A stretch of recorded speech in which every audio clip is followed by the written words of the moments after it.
players. Man, State is looking. Oh man, he looks really nervous to me in that shot. Oh yeah, he is, man. he's like headbutting the camera right now. He looks kind of like an alien. He does. That's kind of mean. State is very handsome though. Meanwhile, Polt is just looking like a boss. Polt is a boss. He is a total boss.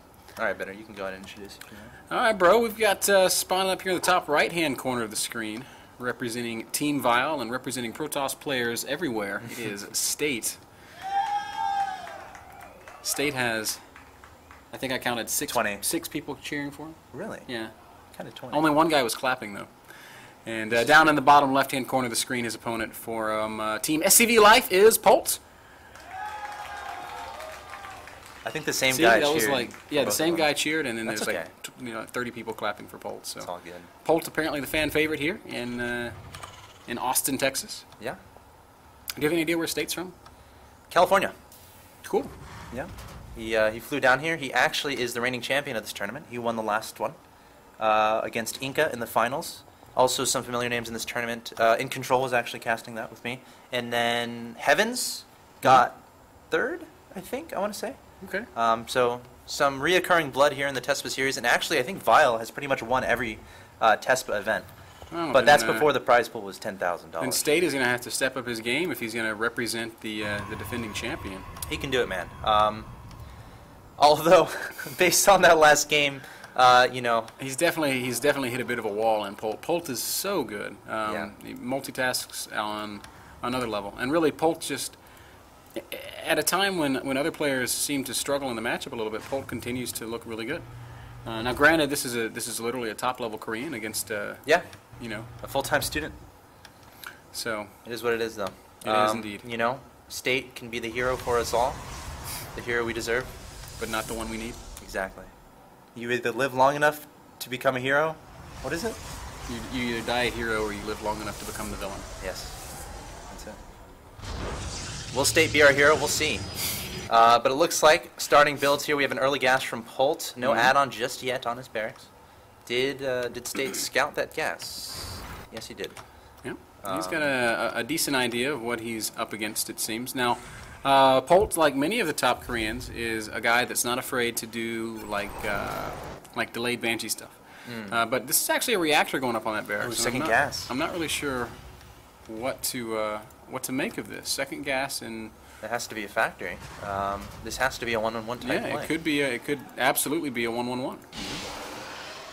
State adding on a second gas of his own, so it definitely smells something fishy. What further scouting has he done? And, you know, Polt is doing this off of just a single Marine, so I really feel like if State were to just send his first Stalkers across the map, it could be super annoying. But now there's, you know, reactors done, Marine's going to be produced 2 at a time. Yeah, I'm going to keep an eye on Polt's base to see if he in fact builds a bunker. What some Terran players like to do is build a bunker at the outside of his natural expansion, and then you know, use that to help out and try to make his opponent think he's fast expanding. Try to sell the expansion. Yeah. But State did scout that second gas, so that probably won't work. But in the meantime, factory about to finish for Polt. Probably going to go for Starport soon after that. The question is, tech lab or not? You got to think it's going to be a tech lab. Yeah, it's definitely looking like just a very straight-up standard 1-1-1. Interesting that Polt chooses to go to it here on Cloud Kingdom, but we will see. There's that starport waiting still to see if the tech lab's going to go down on that factory. Yeah, not just yet. Again, the tech lab I think is about half the build time of the starport. So, you know, it's okay to delay that on the factory a little bit so that right when the starport finishes, you can just plop it right down onto that tech lab and begin that Banshee production. Now the question now is, will he go for Cloak? It definitely could happen. And where's the robotics bay, or robotics facility, I should say, from State? He did get that early second gas, so I wouldn't be surprised to see it relatively soon here as a SCV gets into the main base of State. That's never any fun at all. The 3 gateway is going to be scouted. But Robo not there yet. Where's the Robo? Cloak does start right away, which is what you would expect when a player has this much gas saved up. First Banshee will also be popping out here shortly. Yeah. Nexus is done in the natural for State, so the real question on everybody's mind right now is State going to be able to piece together what he's up against? Yeah, that's the big question here. I mean, the 1-1-1 is that one build from Terran. As a Protoss player, it gives you the most headaches. There's so many variations of it, and if you make like one small mistake, it's really hard to go up against. Do you go Colossi because of the high Marine count? Do you go a lot of Immortals to deal with tanks? Do you go a lot of Stalkers to deal with Banshees? You know, how many Banshees does my opponent make? There's a lot of things that you have to piece together, and obviously that early Observer does help things. But then again, if you send an Observer across and then you don't keep an Observer at home, Cloaked Banshees destroy you. So there's a lot of things to consider as a Protoss player to deal with this 1-on-1 type play from the Terran. And not just a Terran, this is Polt. Yeah. Yeah, State just got a really nice scout off it. The probe poked his head in and saw that there's nothing in that natural expansion, so if he was unsure before, he must be certain now. That Observer really needs to get started, because this Banshee's going to have a field day. Seriously, State.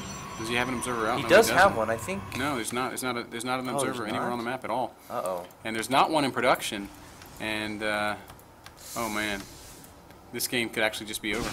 This is really bad. He wasn't supply blocked, I don't think. The Observer being chrono boosted out right now for State needs to move his probes to his natural expansion. Stalker coming here, but there's the cloak immediately from Polt. Yep, and he's just going to dance around and kill as many probes as he possibly can. He's already up to 7.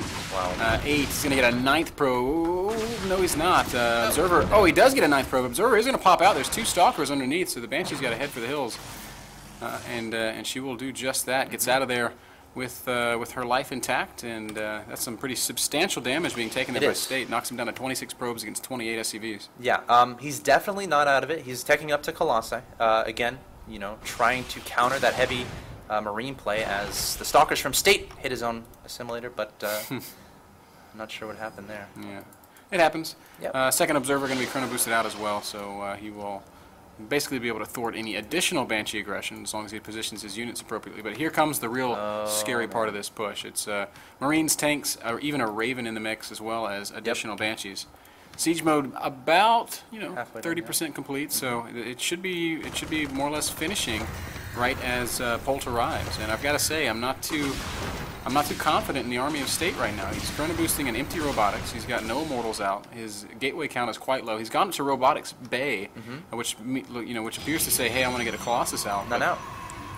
Yeah, nothing on the field. One Colossus in production, but that's not going to be enough to deal with this army. State can have to force field that ramp forever, it seems like. Polt might go around. Of course, he doesn't have anything massive to crush that force field at this moment in time. He could just crush those rocks, though. That would be I guess once he can siege, he can siege up and then move the Banshees and Ravens forward to get that high ground vision. That could be one option. Yep, and siege mode is done. And those tanks going to do just that. They cover more than enough of the... Oh, man, a couple of sentries going down. That's such a huge blow. Stalkers are going to walk forward and try to get the Raven, but that's not going to work. And, God, this is just looking worse and worse for State every second. This is terrifying, man. It's going to be hard for him to engage this. He has to do it perfectly, but that's definitely a tall task if Colossus is on the field. State going to go for it here, moving forward. The Colossus trying to target down the tanks. Immediately GGing, and Polt's going to take it. Yep. State realizing that he was more or less licked, as they say here in Texas. And yeah, Polt's going to go on with a very quick, very easy 2-0 victory. It's in State down to the loser bracket. He's not out of this tournament yet. He's still got a lot of StarCraft left to play. Yep. And man, Polt makes it look so easy. Yeah, he's that good. Polt's a really good player, and we're gonna have an interview pretty soon here with our winner of that. And Polt will advance to the round of 4, and he plays the winner of.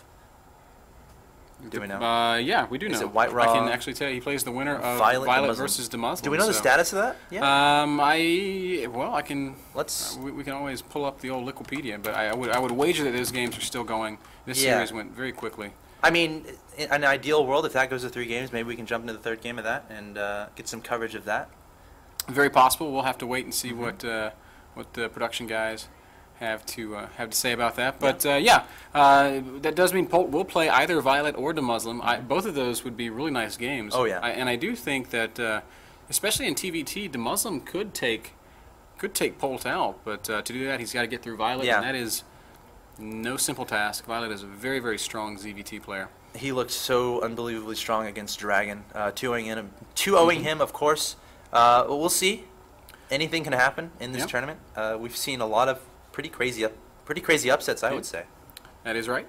The next official game on this stream is going to be White Raw versus In Control, and that'll be casted by you, Axel, and by Rotterdam. So I know that's one that a lot of people are looking forward to. Yeah, man.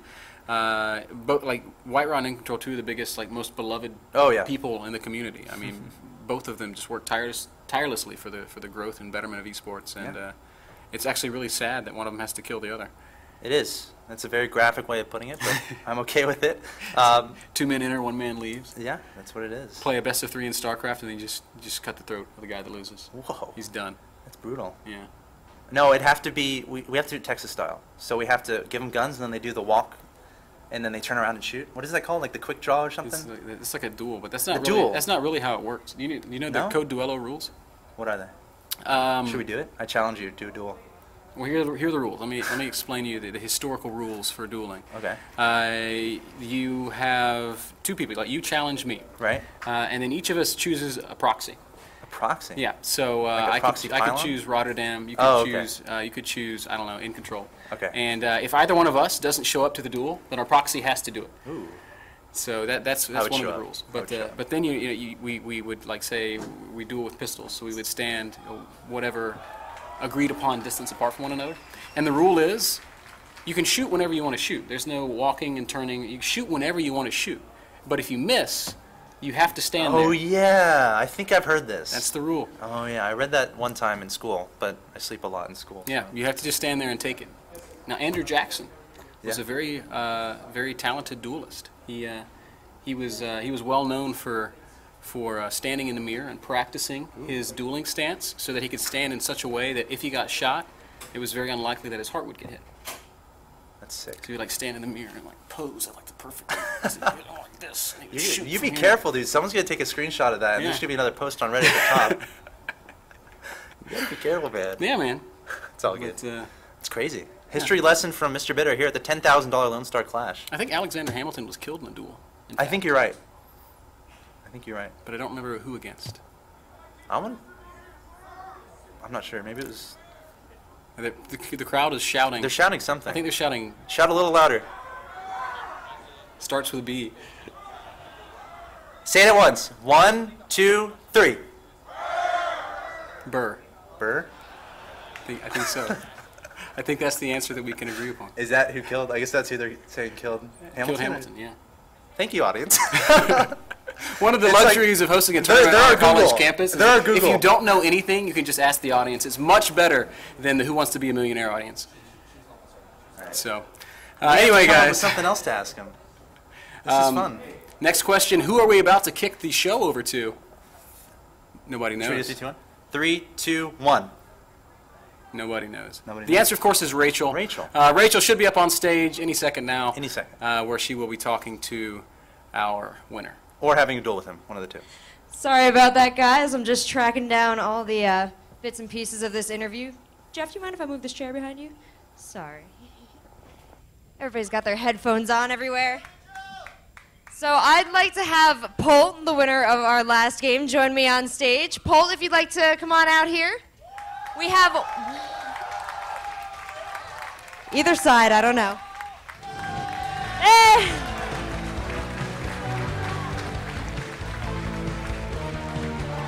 And we have once again selected questions from our Twitter. If we've chosen your Twitter name, you're in the running for a really cool prize. Be on the lookout for a tweet from us. You all ready for this? Are you going to do it in English? I'm ready. All right. Question number 1 is from Evil Genius Inc. All right, guys. They're sending a question over. How does Lone Star Clash compare to the other tournaments you've been to? Oh, it's very hard question to answer. I like all tournaments what invite me. Yeah, and Lone Star Crash invite me too. So I love this tournament. We're so happy you're having a good time here. I know you said yesterday you love the weather. Question number 2 comes from Summix Gaming. After a 20-hour flight, how is your game affected? Oh, my flight was very terrible. Originally, it takes about 16 hours, and it delayed 3 hours, so maybe 19 or 20 hours took. it makes my condition too bad, but I take a 1-day break, so I'm okay now. Well, congratulations once again, Polt. We'll head backstage and relax. And in the meantime, I'd love to bring you White Raw versus In Control. Guys in the casting booth,